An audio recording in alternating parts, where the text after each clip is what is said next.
Erev Tov, shalom à toutes et à tous. On se retrouve grâce à Midreshet Yehuda Manitou. On a le plaisir d'écouter le Rav Shmuel Uziel. Et on va parler ce soir bien sûr, de la parashat Vayakel et de la collectivité et de l'individualité. Bechavod Rav Uziel.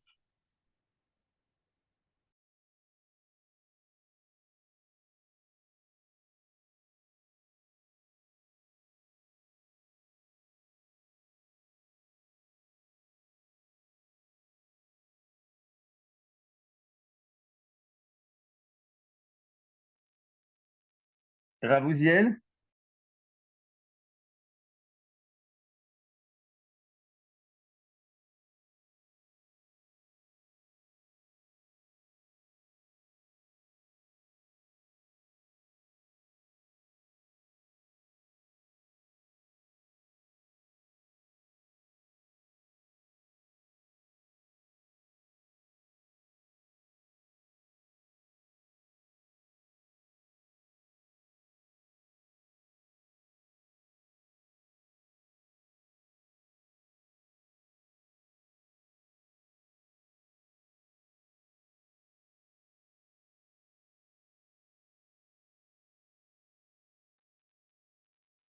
Yofi, Rav Uziel, vous nous entendez? Vous pouvez Ah, parler? maintenant ça y est. Maintenant ça y est, je suis débloqué. Si tu me mets aussi co-host pour que j'envoie le C'est fait. texte. Voilà. Bechavod. Merci. Merci. Alors, Erev Tov. Alors, on va parler effectivement aujourd'hui de la paracha de Vayakel, mais peut-être on va parler un petit peu autre chose que la collectivité. On va garder ça pour la semaine prochaine, la collectivité et l'individu. Cette semaine, j'ai pensé qu'on pourrait parler du début de la paracha, parce que le début de la paracha nous met en contact avec deux notions extrêmement importantes, qui sont le Shabbat et le Mikdash. En effet, euh, euh, peut-être pas contrairement, mais plutôt à la suite des nombreuses fois où la Torah fait un rapport entre le Shabbat et le Mikdash, notre paracha est véritablement, j'aurais pu dire, l'archétype de ce rapprochement entre ces deux notions. Et voilà ce que donne le texte. Vous l'avez maintenant devant vous. Dans tout à fait les premiers versets de la paracha, je vais peut-être les agrandir pour que ça soit plus simple pour vous. Voilà. On nous dit la chose suivante. Vayakel Moshe et kol hadat bnei Israël, vayomer alehem, ele advarim asher tziva Hashem lasot otam. Donc Dieu a réuni les enfants d'Israël et Moshe leur annonce, voilà ce que Dieu, les choses, regardez bien les choses au pluriel, les choses que Dieu a demandé que vous fassiez. Sheshet yamim ta'aseh melacha, ubayom hashvi yeh lachem kodesh shabbat shabbatot. Et donc, ça commence donc, pourquoi Moshe a réuni les enfants d'Israël? Pour leur annoncer qu'il y a les halachot du Shabbat. Les halachot du Shabbat. Vous ne devez pas allumer de feu, etc., etc. Au verset 4, donc après qu'on ait parlé donc du Shabbat, du feu, au verset 3, verset 4. Vayomer Moshe el kol hadat bnei Israël les morts. Donc, toujours dans cette même réunion, dans cette même assemblée, à ce moment-là, Moshe annonce aux enfants d'Israël, Zeh davar asher tziva Hashem les morts. Et là, au singulier, voici la chose que vous devez faire. Qu'est-ce que c'est? Que teruma l'Hashem, kol de divlibo, yeviya, etc., etc. Vous devez prendre la teruma et construire le Mishkan. Donc on voit que dans les mêmes versets, dans le même assemblée, dans la même rencontre, Dieu demande deux choses, Shabbat et le Mishkan. Si on se rappelle la semaine dernière, je suppose que vous vous en rappelez, mais la semaine dernière, au chapitre 31 de Shemot, on voit là-bas, il est écrit, Vaidaber Hashem el Moshe les morts, va appeler Betzalel, Uri ben Hur, etc., etc., et ils vont construire le Mishkan. Tout ça, c'est les versets de 1 jusqu'à 12. On nous annonce que Betzalel et Hur vont construire le Mishkan. Puis au verset 12, on nous dit, Vayomer Hashem el Moshe les morts, Quoi? Ushmartem et Shabbat ki kodesh ilachem, etc., etc. Encore une fois, le Mishkan lié avec le Shabbat. À part ça, on connaît tous les versets qui disaient Et Shabtotai tishmeru ve'et migdashi tiraou. Encore une fois, Shabbat, Migdash, Shabbat, Migdash. On connaît tous aussi la réponse de Rashi. Rashi nous dit, pour quelle raison parle-t-on du Shabbat et du Migdash en même temps? Eh bien parce que, d'après la halacha, il est absolument interdit de construire le Mishkan ou le Migdash pendant Shabbat. Absolument interdit. Donc c'est pour ça que on nous met tout de suite les deux versets, les deux notions ensemble, pour nous dire faites bien attention, vous allez construire le Mikdash, mais ça ne vous permet pas de transgresser le Shabbat. Donc vous devez, le jour du Shabbat, vous arrêter et ne pas continuer la construction du Mishkan. Ça, c'est la réponse classique et c'est, on peut dire, les idées classiques qu'il y a autour de ce rapport, de cette relation entre Shabbat et Mikdash. Le problème, c'est que à la fois Rashi et les commentaires et le Midrash, etc., nous laissent sur notre faim. Parce qu'il y a quelque chose qui ne fonctionne pas dans cette histoire. La Torah insiste par 4 fois, qu'il y a un rapport, une relation entre le Shabbat et le Mikdash. Donc, ce n'est pas simplement un hasard, ce n'est pas simplement pour nous dire, la halacha, qu'il ne faut pas construire le Mikdash pendant Shabbat. Je rappelle que dans la parashat Vayakel qu'on va lire d'ici 2 jours, le Shabbat qui vient, Moshe provoque une énorme réunion, Vayakel Moshe et Kol Hadat Israël, il a réuni l'ensemble du peuple Israël pour leur annoncer quoi? Le Shabbat. Mais le Shabbat, il est écrit encore 4, 5 fois, 6 fois. Je ne parle pas encore des Aseret Adivrot, des 10 commandements. Mais le Shabbat, on en parle déjà tout le temps. Alors, pourquoi avoir besoin de réunir l'ensemble du peuple d'Israël pour leur annoncer, vous devez faire Shabbat, mais aussi le Mishkan? Non, il aurait dû dire, vous devez faire le Mishkan, et ensuite, si maintenant ça tombe Shabbat, bon, alors vous arrêtez pour ça, à la limite. Mais on n'a pas besoin de réunir tout ça, tous les enfants d'Israël, pour nous dire qu'il y a Shabbat. Shabbat, tout le monde sait que ça existe. On en a même parlé à Mara, d'après le Midrash. Donc, alors, pourquoi et quel rapport y a-t-il? Alors, je voudrais présenter cette relation entre le Shabbat et le Mishkan d'un part 2 approches, pas différentes, mais parallèles. La première approche, c'est celle du Rav Soloveitchik, Yosef Dov Soloveitchik, très connu, et qui était aux États-Unis, et qui est, je vais tout de suite l'expliquer, qui est aussi à peu près celle de Avraham Yoshua Eshel. Alors, voilà ce que nous dit le Rav Soloveitchik. Il nous dit à la ligne 7 qu'il y a une différence entre la Kedusha du Shabbat et la Kedusha du Mikdash. C'est-à-dire, c'est vrai qu'ils sont en rapport, en relation, mais il y a une différence entre eux. C'est ce qui va expliquer pourquoi on n'a pas le droit de construire le Mishkan pendant Shabbat. C'est-à-dire que la Torah vient nous dire, en mettant, on peut dire, en juxtaposant le Shabbat et le Mikdash, qu'ils se ressemblent, mais qu'ils sont différents. Et d'après le Rav Soloveitchik, il y a une grande différence au niveau de la Kedusha du Mishkan et la Kedusha du Shabbat. La première chose qu'on va tout de suite, qu'on réalise tout de suite, c'est que la Kedusha du Mikdash est évidemment une Kedusha qui se situe dans l'espace. On parle de quelque chose qui est dans le monde, dans la réalité du monde, dans la tangibilité du réel. Et donc, le Shabbat se situe, pardon, le Mikdash, la Kedusha se situe dans l'espace. Évidemment, le Shabbat se situe dans le temps.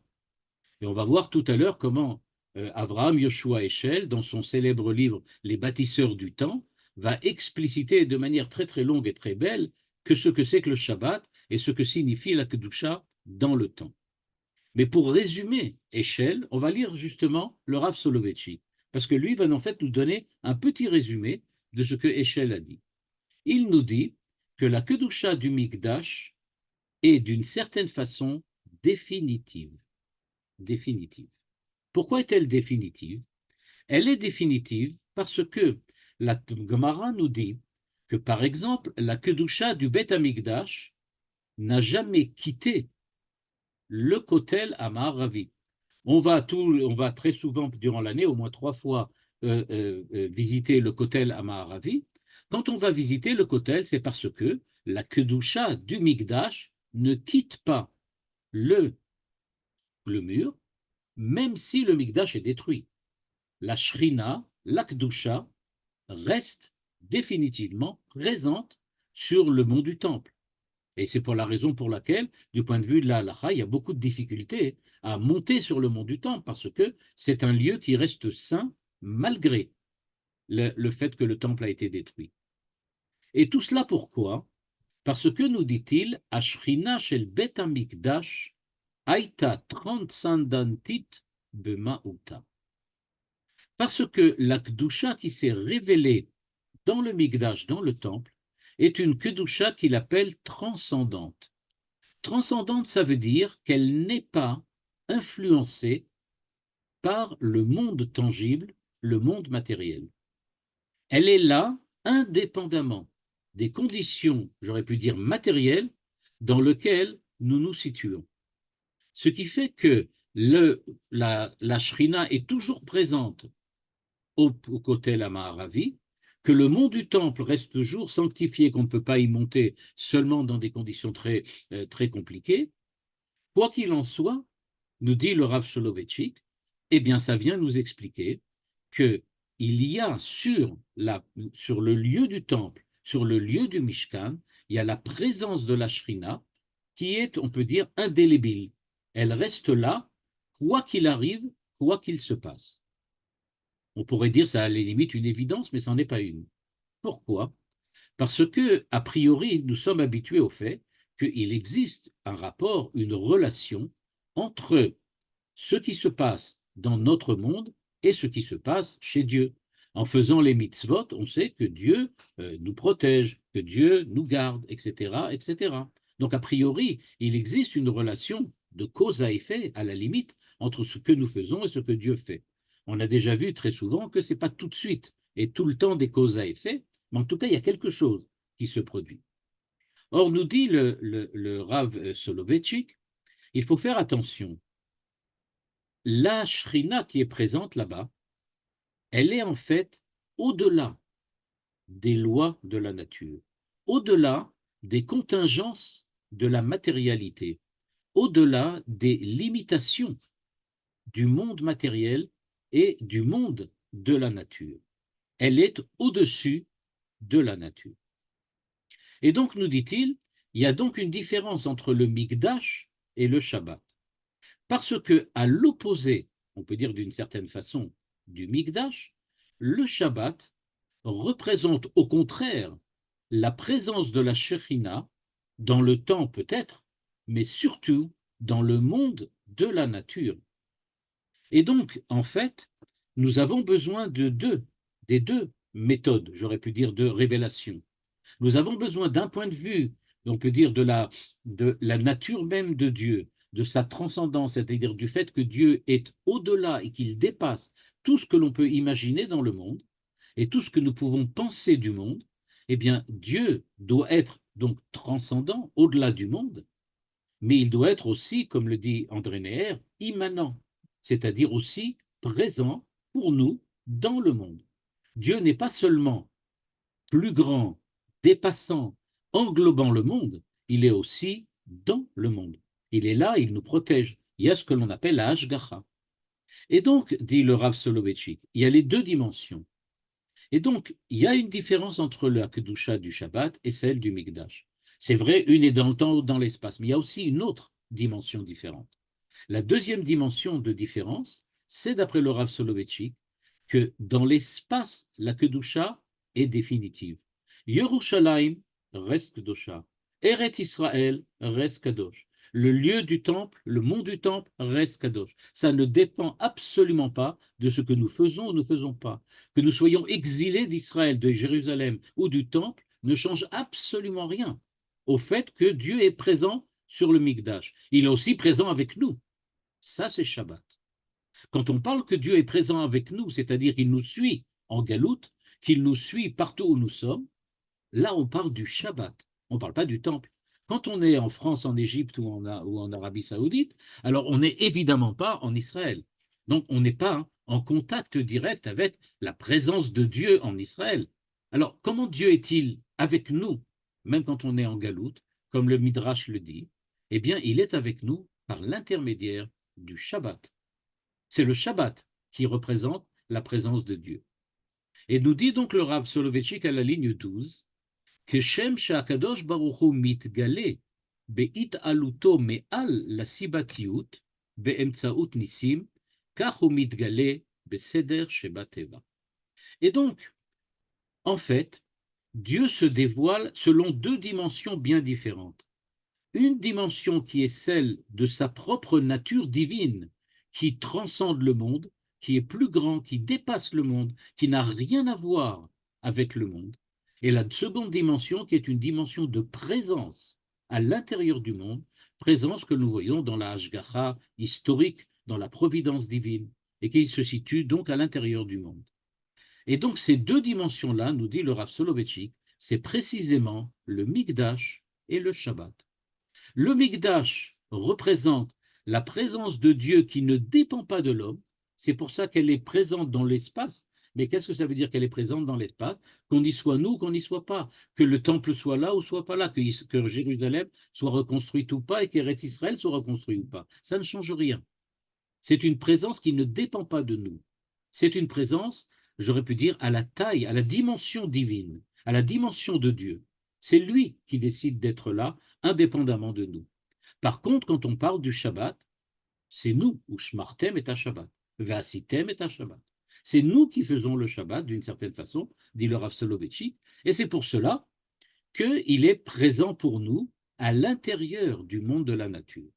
Et c'est donc très important, dit le Rav Soloveitchik, parce que Dieu veut se dévoiler à la fois dans le monde de la nature, selon les lois de la nature, le Shabbat, mais aussi au-delà, en dépassant tout ce qui peut être considéré comme naturel. Et à ce moment-là, on parle évidemment du Mishkan et du Mikdash, qui ne dépend pas de nous. Donc, nous dit le Rav Soloveitchik, j'aurais pu dire, première idée concernant cette relation entre Shabbat et le Mikdash.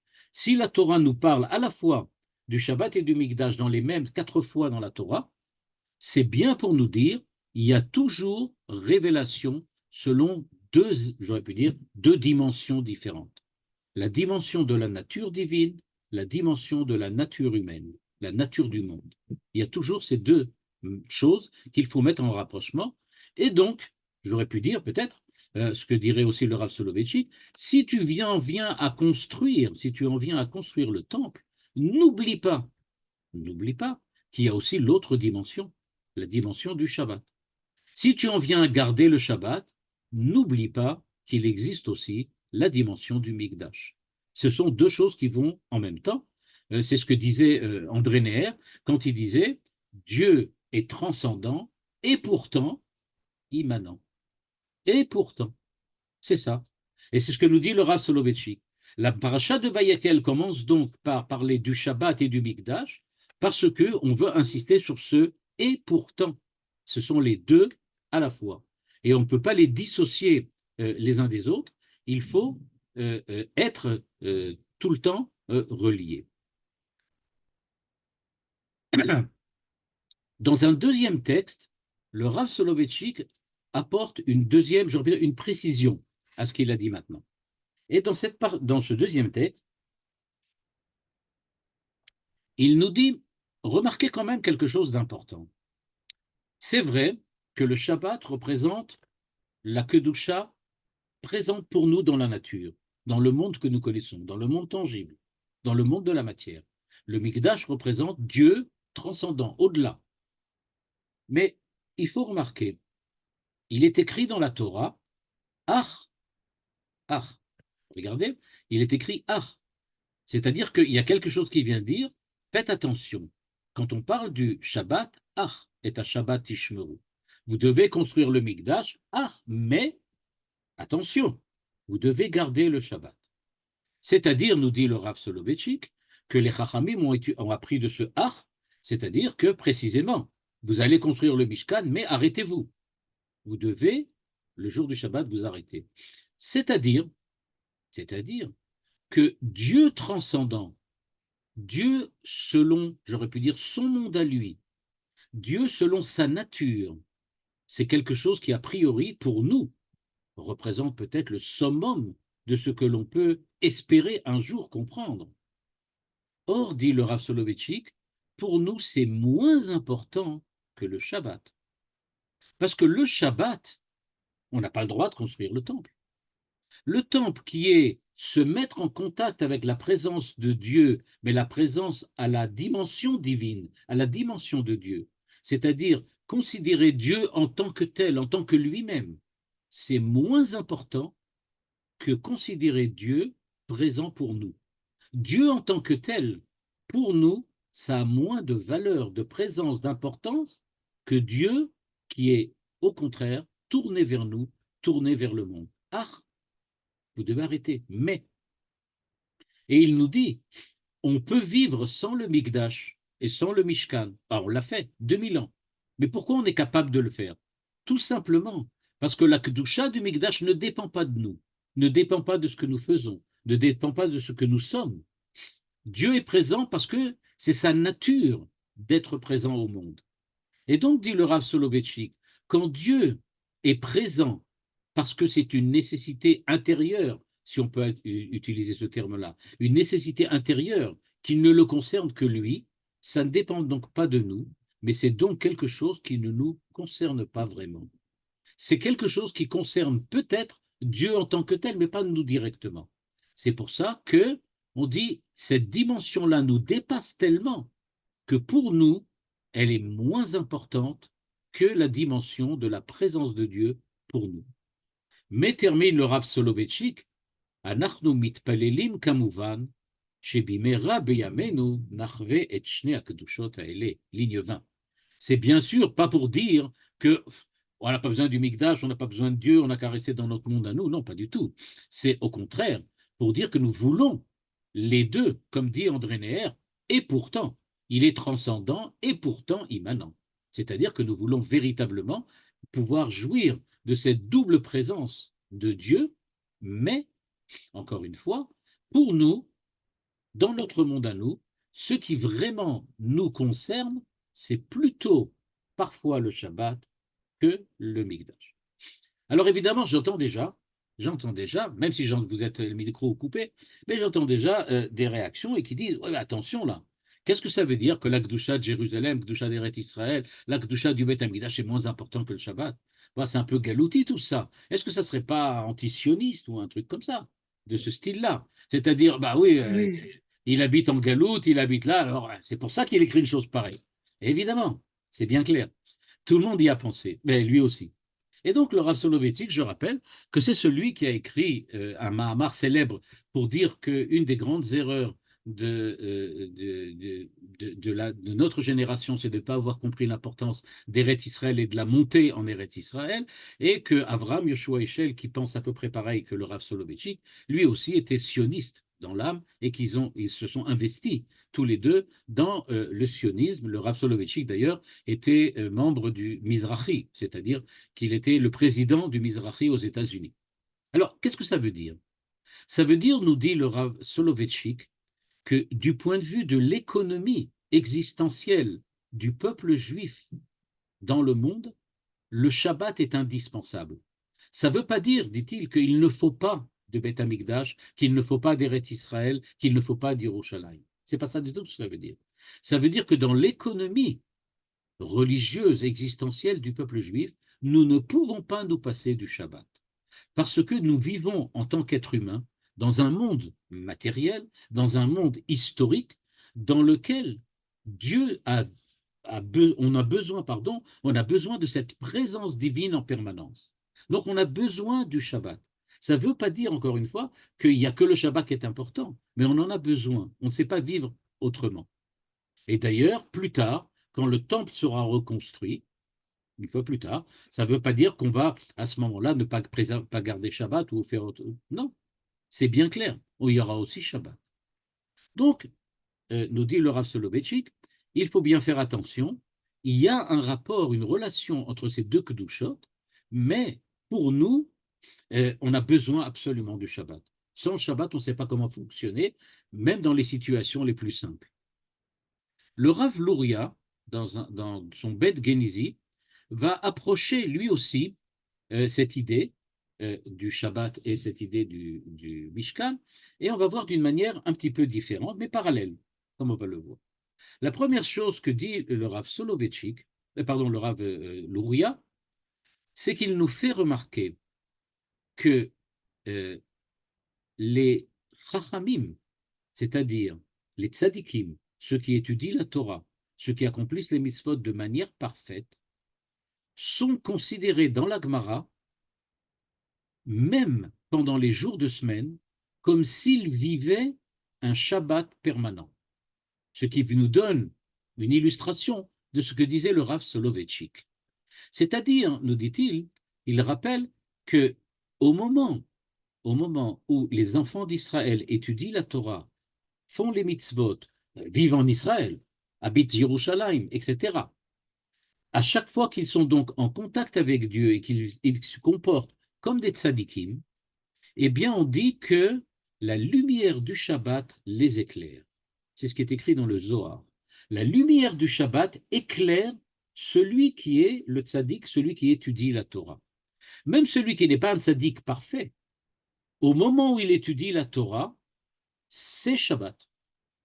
Je vous rappelle une chose équivalente que vous avez certainement vue. Il y a un chant très célèbre qui dit que, au nom du Rav Nachman du Braslav, qui dit que chaque endroit où je vais, pour moi, c'est Eretz Israël. C'est un chant comme ça. Eh bien, de la même manière, on peut dire, quand quelqu'un étudie la Torah et que quelqu'un fait les mitzvot, chaque jour qui passe, c'est plus un jour de semaine, c'est un Shabbat. C'est ce qu'il dit ici. Dans le Midrash, il est écrit Talmid Chacham bekol yemot achol nikra Shabbat. Le moment où le Talmid Chacham est donc présent dans le monde pendant les jours de semaine, eh bien, c'est le Shabbat. Et maintenant, à partir du moment où on a déjà compris que Shabbat ne signifie pas un jour particulier, mais cela signifie la façon dont nous vivons nos jours. Le Shabbat, dit le Rav Luria, n'est pas un jour particulier de la semaine. C'est vrai qu'il y a un jour particulier qu'on appelle Shabbat. Mais le Shabbat, ça peut être aussi le dimanche ou le mardi. Ça dépend comment nous vivons le dimanche et comment nous vivons le mardi. Le dimanche et le mardi peuvent devenir des Shabbats de la manière dont le vivent le Talmid Chacham, le tzaddik, c'est-à-dire la façon dont il intervient dans le monde et qu'il vit, on peut dire, sa vie en tant que juif, présent par la Torah. Et maintenant, il rattache ça avec ce que l'on a vu la semaine dernière. La semaine dernière, on a vu qu'il y avait eu la faute du veau d'or. À la suite de la faute du veau d'or, on a vu que la Torah nous avait raconté que Moshe a dû mettre un masque parce qu'il avait son visage éclairé et qu'on ne pouvait pas le regarder. On n'avait pas la force, la capacité de regarder le visage de Moshe. Eh bien, nous dit le Rav Soloveitchik, d'où ça vient? Eh bien, ça vient du fait, vous allez voir tout de suite l'idée, que, en fait, si les enfants d'Israël n'avaient pas fauté, la faute du veau d'or, il n'y aurait pas eu de semaine, il n'y aurait eu que des Shabbats. En fait, tout le temps aurait dû être Shabbat. Tout le temps aurait dû être Shabbat.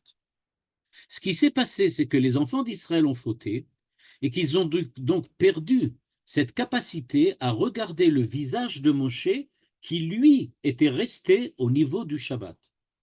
Moshe vivait un Shabbat permanent, alors que face à lui, il y avait les enfants d'Israël, dit le Rav Luria, qui vivaient les jours de semaine, des jours pas Shabbat. Et donc c'était quelquefois, on peut dire, un truc un peu bizarre, un petit peu comme ce qui s'est passé durant la plaie de l'obscurité en Égypte, dans lequel les enfants d'Israël, au même endroit et au même lieu, au même moment, voyaient de la lumière, alors que les Égyptiens étaient plongés dans l'obscurité. Eh bien, nous dit le Rav Luria, de la même façon, Moshe voyait de la lumière, il était lumineux, il était Shabbat, alors que les enfants d'Israël étaient dans l'obscurité, dans les jours de semaine. Et donc, nous dit le Rav Louria, qu'est-ce qui se passait alors Shabbat? Le jour du Shabbat, le 7e jour de la semaine, qu'est-ce qui se passait? Eh bien, à ce moment-là, Moshe n'avait plus besoin de mettre ce masque qui était sur son visage. Parce que quand les enfants d'Israël vivaient Shabbat, eh bien, ils pouvaient regarder Moshe. Et donc, c'est pour ça que le Zohar dit que le jour du Shabbat, Moshe enlevait ce masque, et pendant la semaine, il devait le remettre. Pourquoi? Parce que lui, il restait au niveau du Shabbat tout le temps, alors que les enfants d'Israël perdaient cette capacité à être le jour du Shabbat durant la semaine, et ils ne la récupéraient que le Shabbat. Il y a même un midrash qui dit qu'en fait, la luminosité de Moshe, c'était celle des enfants d'Israël, qui leur rendait le jour du Shabbat quand arrivait effectivement le vendredi soir. De tout cela, nous dit-il, le Rav Louria, on comprend donc que Shabbat, ça représente quelque chose de beaucoup plus vaste et de beaucoup plus profond que simplement un jour de la semaine particulier. Et en cela, ça diffère évidemment, son explication diffère énormément de celle du Rav Soloveitchik et évidemment de celle de Avraham Yoshua Eshel. Et donc, voilà ce qu'il nous dit maintenant. Quand Moshe Rabbeinu a demandé aux enfants d'Israël de construire le Mishkan, il leur parle du Shabbat. Pourquoi? On va lire le verset maintenant. Ele advarim asher tziva Hashem. Voici les choses que Dieu a demandées. De quoi s'agit-il? Eh bien, nous dit-il, du Mishkan. Évidemment, on parle du Mishkan. Alors pourquoi il parle du Shabbat? Eh bien, parce que le Mishkan va remplacer le Shabbat. Et c'est donc pour ça, dit le Rav Louria, que les jours de semaine, grâce au Mishkan, on va pouvoir vivre, si on fait ce qu'il faut dans le Mishkan, à la dimension de la Kedusha du Shabbat. Et donc, ce n'est pas pour rien qu'à chaque fois qu'on parle du Mishkan, on parle de Shabbat. Parce qu'en fait, dit le Rav Louria, il s'agit pratiquement de la même chose. Il s'agit de la même Kedusha. La Kedusha de l'espace et la Kedusha du temps, dont on avait vu les différentes caractéristiques avec le Rav Soloveitchik, nous dit le Rav Louria, tout ça c'est superficiel. Parce qu'il s'agit en fait de la même Kedusha. Le Mishkan est venu précisément pour permettre aux enfants d'Israël de récupérer le Shabbat qu'ils ont perdu lors de la faute du veau d'or. Les enfants d'Israël ont perdu cette capacité à être kadosh, à cette capacité du Shabbat, au moment où ils ont fait la faute du veau d'or. Et donc, maintenant qu'ils ont perdu cela, il faut le récupérer. On nous dit tous, tous les Midrashim et les Gmarot nous disent que le Mishkan vient réparer la faute du veau d'or.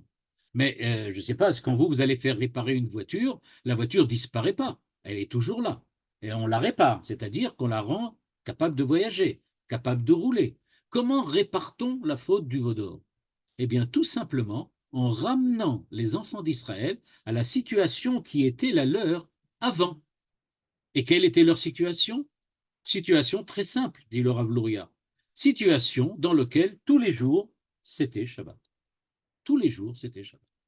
Et donc, c'est pour cela, nous dit le Rav Louria, qu'à chaque fois qu'on parle du Mishkan, on va parler du Shabbat. On va parler du Shabbat. Pourquoi? Parce que le Shabbat, c'est la réalisation de facto de ce que fait le peuple d'Israël en rentrant dans le Mishkan, en apportant les korbanot, en expiant les fautes à l'intérieur, en regardant la Shrina se résider dans le cadre du binyan et de l'institution et du bâtiment qui s'appelle Mishkan.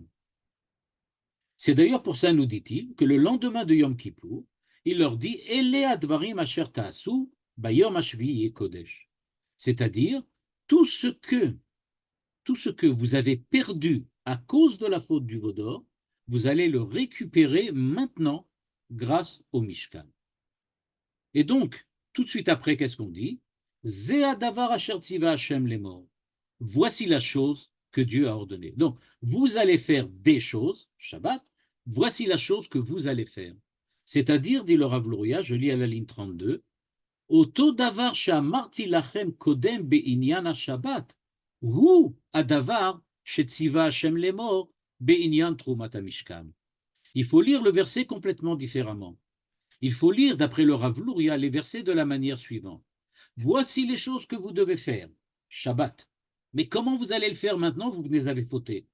Zéa davar asher tziva Hashem. Voici la méthode par laquelle vous allez faire ce Shabbat que j'attends. Comment? Vous allez construire le Mishkan. Le Mishkan et le Mikdash ont une nouvelle fonction qu'ils n'avaient pas avant. Avant la faute du Vaudor, d'après le Rav Luria, il y avait une éventualité aussi de faire un Mishkan et un Mikdash. De toutes les façons, on l'aurait fait. Mais à ce moment-là, on aurait dit que le Mishkan, c'est le lieu de la résidence dans l'espace, le Shabbat, c'est le lieu de la résidence dans le temps, comme le dit le Rav Soloveitchik et Eshel. Par contre, dit le Rav Luria, ils ont manqué quelque chose là. Il y a eu la faute du Vaudor entre-temps. Cette faute du Vaudor, elle a donc eu pour conséquence d'empêcher les enfants d'Israël de pouvoir bénéficier du Mishkan seulement du point de vue de l'espace et pas du temps. C'est pour cela qu'on lui a rajouté une nouvelle fonctionnalité. Le Mishkan a une nouvelle fonctionnalité. Il va devoir prendre sur lui de remettre les jours de semaine à l'horloge du Shabbat. On va revivre le Shabbat grâce au Mishkan. À Kavana, ligne 33, je lis là-bas, Al-Yede Trumata Mishkan Ve'akamato Yachzeru Haorot Lakdusha Kemo Shayu Kodem Achet Al-Yede Ashrat Ashrina Ve'ye Gam Bechol Kemo Beshabbat. Et à ce moment-là, tout sera arrangé. Donc, quand on dit que le Mishkan vient réparer la faute du Vaudor, c'est vraiment, dit le Rav Luria, le sens littéral de la mitzvah du Mishkan.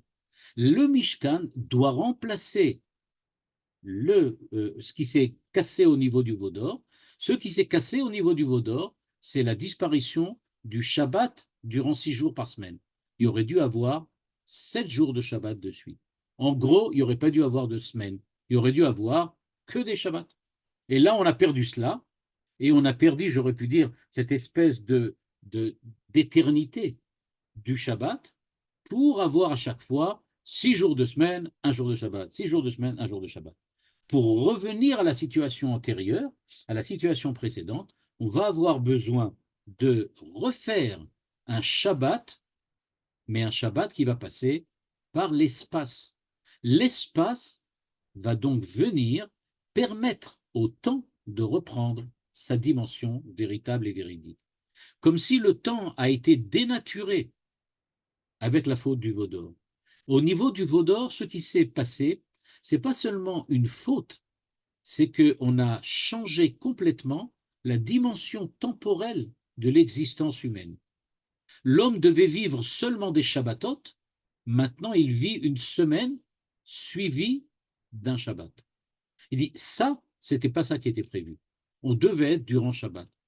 Je rappelle que quand Adam Arishon était dans le Gan Eden, c'était pas prévu au niveau du Gan Eden qui est interruption. Il devait rester dans le Gan Eden tout le temps. Le Gan Eden, c'était la situation. C'était pas une récompense qu'il recevait une fois par semaine ou tous les 6 jours. Il était dans le Gan Eden tout le temps. Le Gan Eden, c'est le Mikdash. C'est-à-dire que c'est quelque chose qui est constamment saint, comme on l'a vu tout à l'heure. La présence de Dieu se fait là-bas, indépendamment que Adam y soit ou que Adam soit exilé. Donc, c'est quelque chose qui est en permanence. C'est cette permanence-là que l'on essaye de récupérer avec le Mikdash d'aujourd'hui, c'est-à-dire le Mikdash que nous vivons, ou qu'on espère vivre bientôt, et qui va nous redonner cette dimension de Shabbat, dimension qui va donc être définitive. Et voilà ce que dit le Rav Luria, ligne 34, Ve'omnam ken matzinu. Si vous me demandez, ok, ça a marché ou pas alors? Parce que maintenant, le Rav Luria nous a jeté une bombe. Il nous dit, regardez, le Mishkan, en fait, c'est Shabbat. C'est faire Shabbat pendant la semaine. Mais ils l'ont fait ou ils l'ont pas fait? Ils l'ont fait, le Mishkan. Donc, est-ce que ça a marché? C'est-à-dire, est-ce qu'ils vivaient un Shabbat permanent? Nous dit le Rav Luria, ben évidemment. Il suffit de lire la Torah. Si vous lisez la Torah, vous allez voir qu'il est écrit qu'il y avait Shabbat en permanence. Et pourquoi? Il dit tout simplement, dès que le Mishkan a été élevé, et que la Shekhinah est descendue, on va le voir à la fin de la parasha de Pekoudé, eh bien tous les jours sont redevenus Shabbat. Pourquoi? On ne mangeait pas de la nourriture terrestre. Qu'est-ce qu'on mangeait? De la manne. La manne, ce n'est pas de la nourriture terrestre, c'est la nourriture de Dieu. On buvait de l'eau qui venait du Be'er divin qui accompagnait les enfants d'Israël, un puits d'eau qui accompagnait. Tout ça, nous dit le Rav Luria, c'est beaucoup plus une description du Gan Eden que du monde dans lequel nous vivons, nous. À part ça, ils étaient entourés, englobés, enveloppés dans les Ananéa Kavod. Ça prouve bien qu'ils vivaient en dehors du temps, en dehors de l'espace. Les Anané Kavod, qu'est-ce que c'était en fait? C'était le Mikdash, c'était une forme de Mikdash. C'était quelque chose qui les englobait, dans lequel tout le monde était là en permanence. En fait, c'était Shabbat. Il nous dit, en fait, les enfants d'Israël dans le désert ont vécu 40 ans dans une espèce de cocon qui les a sortis de l'histoire, les a sortis du temps, les a sortis de l'espace à la limite. Et ils vivaient dans un monde complètement différent, celui du Gan Eden d'Adam Arishon, à savoir un Shabbat permanent. Je rappelle que Adam Arishon est né vendredi, juste avant Shabbat. Pourquoi? Il n'avait qu'une chose à faire, attendre une heure pour rentrer Shabbat. Et nous, évidemment, qu'est-ce que nous disons? Bon, il serait rentré Shabbat, mais alors, quand arrive dimanche, qu'est-ce qu'il aurait fait? Pourquoi avoir créé Adam Arishon et Rev Shabbat pour qu'ils vivent Shabbat? Et alors, pour que après ça, dimanche, il attende le prochain Shabbat? Non, pas du tout. Quand on dit que Adam Arishon aurait dû vivre Shabbat, ça veut dire qu'il aurait vécu que du Shabbat, pas autre chose. Il est né Erev Shabbat pour rentrer dans Shabbat et ne plus jamais en ressortir. Maintenant, nous dit le Rav Luria, à partir du moment où il y a la Shrina qui est venue, eh bien, effectivement, c'est ce que on attendait, c'est-à-dire la présence de Dieu comme dans le Gan Eden de Adam Arishon, dans lequel Dieu était présent là-bas et il parlait avec Adam Arishon, il l'interpellait pour lui demander comment ça va et qu'est-ce que tu deviens. Qu'est-ce que c'est que le Shabbat pour nous? Eh bien, dit le Rav Luria. Le Rav Luria nous dit, c'est très simple, le Shabbat, c'est quand la Shrina est présente dans le foyer de chacun de notre famille, de chacune de nos familles. C'est ça le Shabbat. Le Shabbat, c'est de vivre la présence de Dieu durant une journée, mais où? Dans son foyer, dans sa maison, etc. Il dit, c'est ça, la Shrina qui descend sur le Mishkan. C'est ça, la Shrina qui descend sur le Mikdash. C'est de vivre cette dimension de Shabbat en permanence. Et donc, c'est pour ça qu'il est écrit, là je suppose que vous avez tout de suite compris, Ve'asuli Mikdash ve'shachanti betocham. Vous allez faire un Mikdash, Veshachanti betocham, la Gemara de dire, Shachanti betocham, pas dans le Mikdash, je résiderai parmi vous, en vous. Pourquoi? Parce qu'il s'agit effectivement de la lumière du Shabbat qui se réfracte en chacun d'entre nous à chaque fois que le 7e jour de la semaine arrive. Et donc, nous dit le Rav Luria, il faut faire très attention. C'est ça ce que veut dire Moshe quand il dit Ze adavar asher tziva Hashem. La façon dont vous allez pouvoir mettre en place une réalisation, réparation de la faute du veau d'or, c'est-à-dire le Mishkan, c'est ce qui va vous permettre de créer Shabbat. C'est pour ça, dit-il, que dans la Torah, Shabbat et le Mishkan vont toujours ensemble.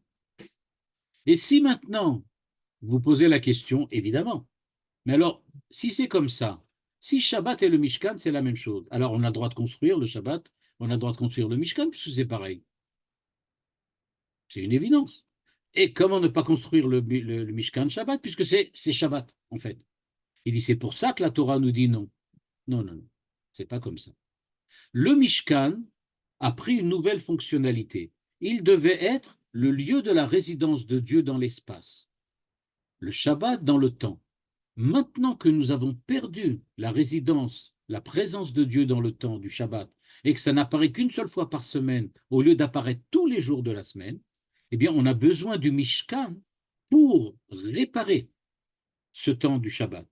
Et donc, nous dit-il, on ne peut pas donner cette fonctionnalité au Mishkan à la place du Shabbat.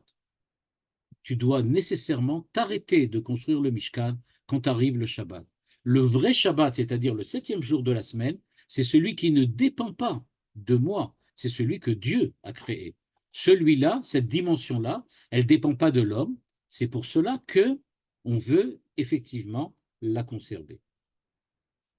Autre manière de voir les choses, que le Rav Luria propose aussi, c'est de dire, regardez bien la différence entre le Mishkan et le Shabbat. En fin de compte, est-ce que je peux, avec le Mishkan, complètement réparer la faute du Vaudor? Ou, disons-le d'une autre manière, est-il vraiment possible de vivre un Shabbat parfait pendant le temps où nous sommes dans le Mishkan et le Mikdash? Est-ce que vraiment ça peut venir à la place? Est-ce que c'est vraiment équivalent? Le Rav Luria propose une explication qui peut un peu surprendre, mais qui est très très claire. Il nous dit la chose suivante. Le Beth Amikdash, le Mishkan, va pouvoir réparer la faute du Vaudor, mais seulement dans la dimension matérielle de la présence dans le monde. C'est-à-dire la matérialité du Shabbat, on va pouvoir effectivement la récupérer. Mais il y a quelque chose que l'homme doit nécessairement faire par l'intermédiaire du Shabbat et que le Mishkan ne pourra pas faire, c'est tout ce qui concerne la spiritualité, ce qu'il appelle la neshama de l'homme. En gros, nous dit le Rav Luria, si vous regardez bien ce qui se passe dans le cadre du Mishkan, on voit qu'on s'occupe surtout dans le Mishkan et dans le Mikdash des aspects qu'on pourrait appeler matériels, tangibles de la personnalité de l'homme. Tout ce qui concerne la spiritualité, ça se passe au-delà du Mishkan. C'est dans le Kodesh HaKodashim, quand le Kohen Gadol rentre à Yom Kippourim, etc., là-bas, il est en contact direct avec les tables de la loi et la Torah qui se trouvent là-bas dans le Kodesh HaKodashim, dans le Saint des Saints. La véritable, j'aurais pu dire, jonction, interpénétration à la limite, entre la présence divine et l'homme, c'est le Kohen Gadol en tant que représentant du Ham Israël, du peuple d'Israël, qui le fait le jour de Yom Kippour quand il rentre dans le Kodesh HaKodashim, le Saint des Saints, et que là-bas il prie. Il prie d'ailleurs pour la pluie, tout à fait tangible, matériel. C'est-à-dire, nous dit-il, il n'y a pas le lien avec le Dieu transcendant du Mishkan est très très difficile à construire. Et donc, nous dit-il, l'aspect, j'aurais pu dire neshama, l'aspect de l'âme de l'homme, ne peut pas véritablement arriver à sa perfection seulement par l'intermédiaire du Mikdash. On a besoin du Shabbat en tant que tel. C'est pour cela, dit-il, qu'il va falloir effectivement faire les deux avec le Mishkan, c'est-à-dire essayer de récupérer la valeur de l'âme de l'homme, sa dimension, et on peut dire dans les termes que Manitou utilise très souvent, il parle d'identité. Il faut voir que chez Manitou, identité, neshama, ce sont plus ou moins des termes équivalents. Eh bien, récupérer l'identité d'une manière absolument parfaite, on ne peut pas le faire comme avant la faute du Vaudor, seulement grâce au Mishkan et au Mikdash. Il va falloir encore attendre les temps messianiques, où à ce moment-là, va timale dea et haaretz, c'est-à-dire que le monde, l'homme, sera redevenu l'homme du Shabbat, le monde du Shabbat, et à ce moment-là, effectivement, on pourra avoir et acquérir complètement cette dimension que nous avons perdue et qui était celle d'Adam Arishon. Pour résumer ce que veut dire ici le Rav Luria et le Rav Soloveitchik, ce que l'on voit donc, c'est qu'il y a quelque chose de très, très, j'aurais pu dire, important à noter. Le Shabbat et le Mikdash, ce sont au fond deux aspects équivalents d'une même réalité. Quand on dit qu'il y a la Kedusha dans l'espace et la Kedusha dans le temps, c'est pas pour dire qu'il y a deux manières de se révéler pour Dieu, mais c'est dire que la révélation se fait selon d'une manière unique avec deux dimensions. Il n'y a qu'une révélation et elle a deux dimensions. Elle a la dimension du temps et la dimension de l'espace. La faute du veau d'or que l'on a vue la semaine dernière nous apprend quelque chose de fondamental. Teruma et Tetzavé que nous avons lu il y a 2 et 3 semaines, c'était le Mishkan avant la faute du veau d'or. Ce qu'on lit maintenant, Vayakel Pikoudé, c'est le Mishkan après la faute du veau d'or. Et là, nous dit le Rav Luria, ce n'est pas la même fonctionnalité. Il y a quelque chose qui s'est rajouté. Ce qui s'est rajouté, ce sont les premiers versets de la paracha de Vayakel que nous avons lus, dans lequel Dieu nous dit, à partir de dorénavant, et il l'a déjà dit, soit dit en passant, dans Kitissa au moment de la faute, il a déjà insisté, et là il y revient, il dit, mon cher Rabbeinu, il y a une nouvelle dimension qui s'est rajoutée au Mishkan. Il va devoir au moins permettre à l'homme d'acquérir, de réacquérir cette dimension du Shabbat qu'il a perdue au moment de la faute du veau d'or, au moins selon le mode de la matérialité, le mode de la corporéité. Au moins à ce niveau-là. Même si au niveau de l'âme, il n'y a que Shabbat, le Shabbat de la semaine, qui peut le faire. Et donc, le tikkun de la faute du veau d'or, nous dit le Rav Luria, elle se fait à deux endroits, ou à deux moments différents. Elle se fait à deux endroits, parce qu'elle se fait dans le Mishkan, mais elle se fait aussi à la maison. Elle se fait à la Mishkan pendant la semaine, et le jour du Shabbat, elle se fait à la maison. Et indépendamment de cela, elle se fait selon deux moments différents. Elle se fait durant les jours de la semaine avec le Mishkan et durant le Shabbat chez soi à la maison. Et donc, nous dit le Rav Luria, depuis que la faute du veau d'or, le cours du monde, on peut dire d'une certaine façon, a changé. La manière dont nous abordons la Torah et les mitzvot a changé. Et donc, à partir de maintenant, il faut être conscient que même s'il n'y a pas de Mishkan, il y a le Shabbat. Et quand il y aura Bezrat Hashem, le Beth Amikdash, tant que le Mashiach ne sera pas venu, c'est-à-dire qu'on ne sera pas arrivé à cet état dans lequel tous les jours seront des Shabbats, nous aurons besoin du Beth Amikdash pour récupérer au moins au niveau de la matérialité ce que nous avons perdu à cause de la faute du veau d'or au niveau du temps. Et peut-être contrairement à ce que disait le Rav Soloveitchik et ce que pensait Avraham Yoshua Eshel, il n'y a pas du tout dichotomie entre le temps et l'espace, parce que c'est par l'espace qu'on récupère le temps, et c'est le jour du Shabbat qu'on permet de récupérer ce qu'on a perdu dans l'espace.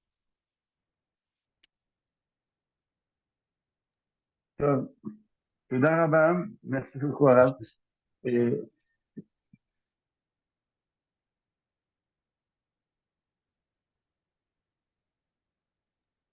oui, j'ai plusieurs questions, réactions. Premièrement, je pense qu'il y a un autre texte, je ne sais pas si c'est dans le même texte, mais le Rav Luria fait la différence entre le Mishkan et le Mikdash. Oui, tout à Et, fait.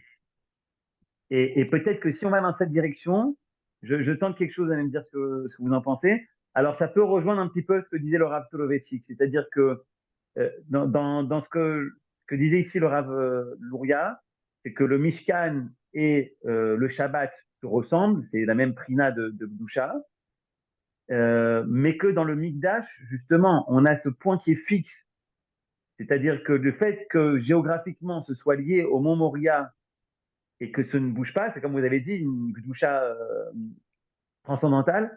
Alors peut-être que justement, c'est ça la grande différence, et c'est de ça dont parlait le Rav Soloveitchik, c'est-à-dire que oui, d'un côté, il y a le Mikdash qui représente le côté Géoula, le côté géographique, le côté transcendantal, alors que le Mishkan est un peu de Prinat Galout, et en cela, il se dit au Shabbat, puisque le Mishkan, finalement, pendant 40 ans, on s'est baladé dans le désert, on s'est baladé en dehors d'Israël, et c'est comme vous avez dit, c'est cette Shrina qui descend, et peu importe où on est, à partir du moment où on a le Mishkan avec nous, bah, on se balade comme ça. Voilà. Il y a effectivement ça, avec cette nuance peut-être, avec cette nuance que Peut-être, et là c'est le Rav Tzadok HaKohen qui peut nous aider parce que c'est lui qui a analysé ça peut-être la meilleure façon. Peut-être qu'il existe une certaine supériorité, on peut parler de ce point-là, du Mishkan sur le Mikdash précisément par sa capacité de se déplacer. C'est-à-dire la capacité ou la caractéristique de rester sur place, d'être statique, c'est quelque chose qui ne concernerait en fait personne. Dieu lui-même n'est pas statique. Dans la philosophie grecque, on parle d'un Dieu statique, c'est-à-dire d'un Dieu qui se contemple lui-même. Mais nous, on parle d'un Dieu qui agit, qui réagit, qui intervient, qui est celui qui est lié avec l'homme. Donc, on a besoin du mouvement. Alors peut-être qu'effectivement, il y a cette dimension dont tu parles qui est vraie, dans laquelle il parle. Mais il y a aussi d'autres textes encore dans lesquels il insiste sur le fait que, et comme je dis, c'est le Rav Tzadok qui l'a le plus développé, que le Mishkan a une certaine supériorité sur le Mikdash. Et donc, en fin de compte, le Shabbat, c'est pas seulement le Mishkan, c'est aussi le Mikdash. C'est aussi le Mikdash. Et j'entends et je reviens sur ce que j'ai dit, Oui, c'est que oui, le j'entends Mishkan, bien. c'est comme le mont Sinaï. Aujourd'hui, le mont Sinaï n'a plus de Gdusha. Et l'endroit où le Mishkan est passé, on va à Shiloh. Aujourd'hui, la Gdusha est partie. Donc, c'est aussi le revers de la médaille. Exact, exact, exact. Il y a les deux, c'est ce que j'ai dit, il y a les deux, tout à fait. Okay. Moi, j'avais une question, et puis après, je vais laisser la parole aux gens. Et est-ce qu'on pourrait dire quelque chose comme ça? Est-ce qu'on pourrait dire qu'une partie du peuple a oublié la dimension du Shabbat, c'est-à-dire la dimension du temps des mitzvot, d'une certaine manière, c'est ceux qui sont, et que une autre partie du peuple, elle, a oublié le côté géographique et la construction du temple. Oui, oui, d'accord, oui, ça on peut le dire, c'est sûr. C'est sûr. Comme j'ai dit, ça on peut le dire. Ça n'a pas de rapport avec ce que dit le Rav Louria, mais on peut le dire. Le Rav Louria, lui, s'est intéressé à une autre manière de regarder ça. Mais comme j'ai dit, j'entends bien, j'en ai parlé tout à l'heure, je savais qu'il y aurait cette réaction-là, oui, évidemment. Besséder. Toda Rabba, je laisse. Attaché. Voilà, vous pouvez rallumer vos micros, Ravouziel et les participants. Bravo.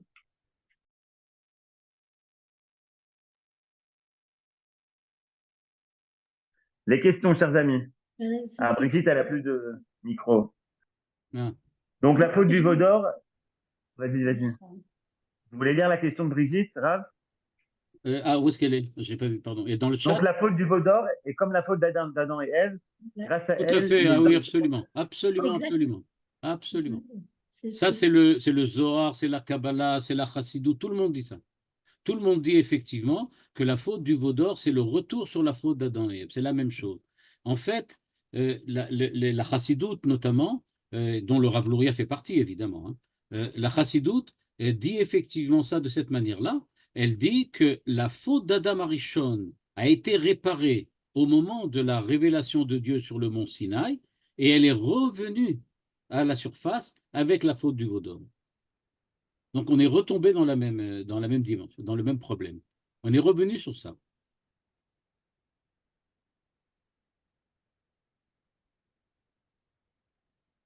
Madame Benaïm, vous vouliez dire quelque chose, je crois. Non, justement, je voulais poser la même question que Ah, Brigitte. d'accord. En fait. Je voulais dire exactement la même chose.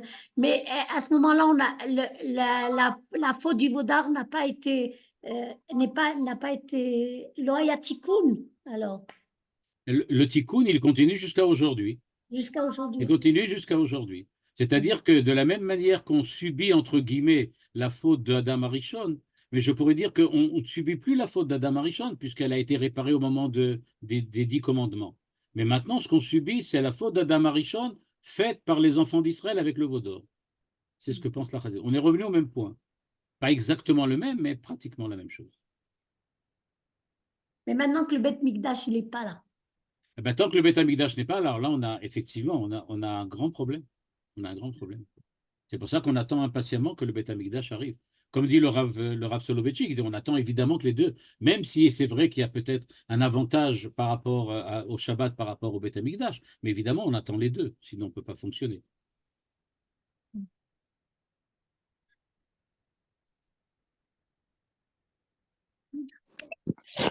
Bonjour. Bonjour. dans un triptyque Ben Adam le Havero, Ben Adam la Makom et Ben Adam l'Asmo, on aurait tendance à placer Shabbat dans la dimension Ben Adam la Makom. Oui. Or, après ce que vous venez de montrer, Shabbat, c'est Ben Adam la Havero. C'est l'immanence. Oui, oui. C'est l'immanence. Alors, je voulais surtout faire remarquer que cette dimension d'immanence, m'excuse, on la retrouve dans les Hilchot de Shabbat, dans les Hilchot de Shabbat, dans la première Mishnah de Shabbat, les Hilchot de Shabbat, à quel moment est-ce que l'individu est hayav, c'est lorsqu'il a obligé l'autre à faire quelque chose. Il y a la dimension halachique, je lève et je pose, j'ai tout fait tout seul. Mais ça veut dire quoi tout seul? Ça veut dire que je t'ai obligé à prendre, ou bien je t'ai pris. Mais je t'ai violé, donc j'ai violé Shabbat. Donc la dimension principale du Shabbat, c'est la dimension de Ben Adam Havero, et c'est l'essence de mon point de vue de Shabbat. Pourquoi est-ce que Dieu a fait Shabbat? Pour donner la place à l'homme. Exact. Exact. Et d'ailleurs, ce qui est intéressant, c'est que la première Mishnah de Shabbat, si vous en parlez, elle ne parle pas du temps, elle parle de l'espace. Elle parle du fait que quelqu'un est à l'intérieur d'une maison et qu'il donne quelque chose à quelqu'un d'autre et quelqu'un d'autre qui le donne. On parle des Arbar et Shuyot, c'est-à-dire on ne parle pas du temps, on parle de l'espace. C'est-à-dire, en fait, on parle du Mishkan et du Beth Amikdash. Et donc, on voit bien que c'est en permanence que les Chachamim commencent à parler de la Kedusha du temps. Quand ils en parlent, ils parlent de l'espace. Parce qu'effectivement, c'est l'espace qui doit permettre à l'homme de vivre une dimension ici, avec la transcendance, mais dans l'immanence. Il faut les deux à la fois. Et pourtant. Le sentiment habituel, c'est que le Shabbat, c'est rapport à Dieu, l'immanence, la transcendance. Or, on vient de le voir encore, très bien, c'est l'immanence par excellence. Exactement, exactement. Merci encore beaucoup. Une fois, mais c'est légitime de penser le Shabbat aussi dans la dimension. Ah non, parce que tout est dans tout. Oui, d'accord. Tout à fait légitime. Mais qu'est-ce qui prime? Ça reste l'immanence dans ce cas-là. Oui, tout à fait. Donc, Beshachanti Betocham. Exactement, c'est ce qu'il dit. Il dit comment on fait pour avoir la Kedusha aujourd'hui, Beshachanti Betocham. On fait Shabbat, donc c'est ça. C'est Shabbat, en fait, c'est comme s'il disait à quel moment vous êtes dans le Beth Amikdash? Shabbat. Quand vous êtes Shabbat, ça y est, vous êtes dans le Beth Amikdash. Parfait. Merci.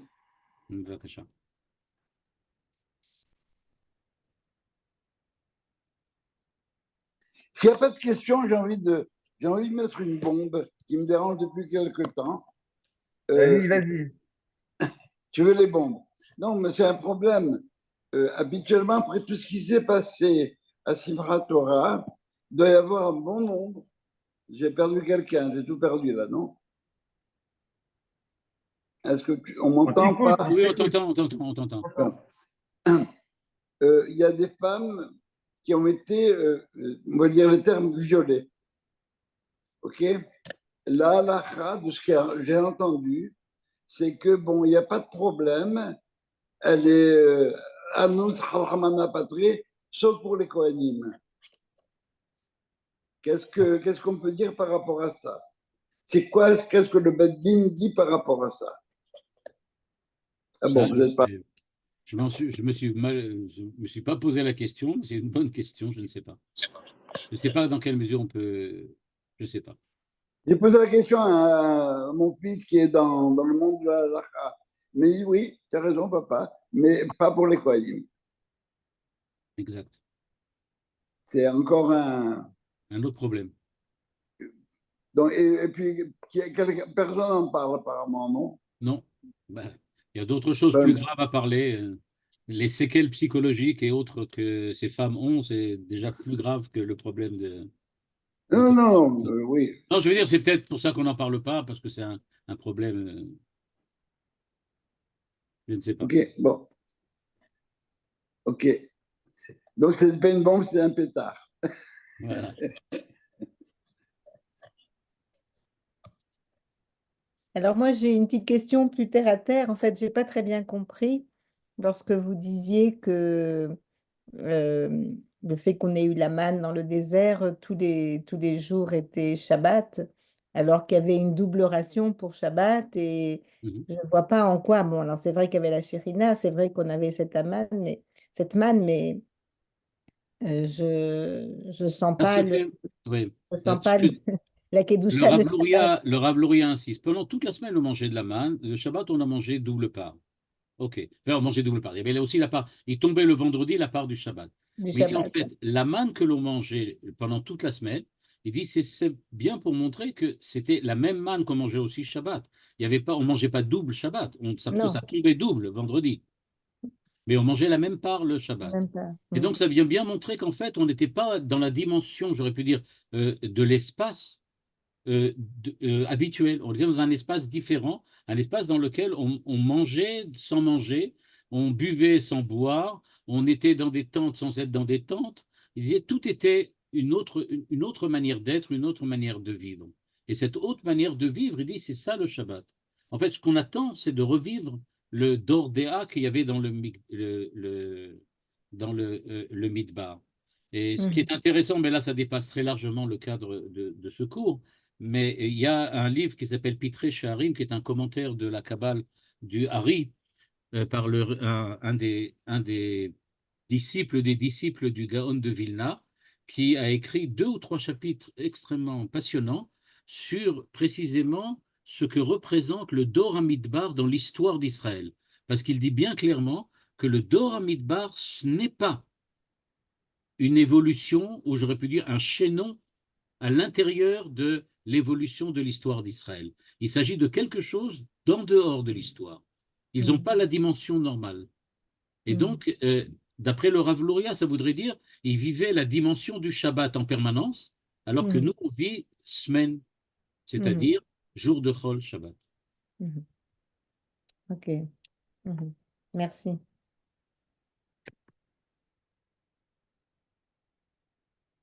Ben, Shabbat Shalom. Shabbat Il n'y a shalom. pas d'autres questions. Shabbat shalom.